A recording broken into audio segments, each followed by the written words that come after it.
आज बलांगीर जिला खपराखोल ने विश्व आदिवासी दिवस पालन होइछे। खपराखोल धानमंडी पड़िया ठाने आमर संगठन युवा नेता चंद्रशेखर बरिहांकर नेतृत्व ने ई आदिवासी दिवस ने 18टा दाबीपत्र धरी खपराखोल गाँ ने परिक्रमा करथिले।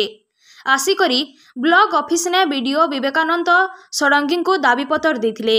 ई दाबीपत्र थी आदिवासी शहीद माधव सिंह बरिहा धरम सिंह माझी छुट्टी घोषणा, आदिवासी मानकर छात्री मानकु विद्यालय ने शारीरिक निर्यातना बंद करा जाऊ, आदिवासी मानकर जंगल जमी अधिकार दिया जाऊ, आदिवासी मानकु असत केस नु प्रत्याहार करा जाऊ, खपराखोल आदिवासी अंचल ने एकलव्य स्कूल खुला जाऊ, खपराखोल डाक्तरखाना ने विशेषज्ञ डाक्टर दिया जाऊ।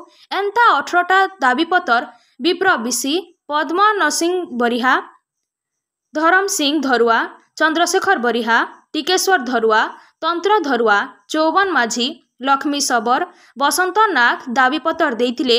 बीडीओ षडंगी मुई सरकार के जनामी एठानु आदिवासी माने बजागजा धरी तांकर मीटिंग के मुख्य अतिथि थिले नारायण किसान सत्यभामा माझी सत्य भोई बंगमुंडा नीलांबर भोई पूर्णचंद्र भोई शशिरेखा धरुआ शंख माझी गोलाप बिसी तीर्थ धरुआ पूर्णचंद्र बुड़ेक मचान थिले।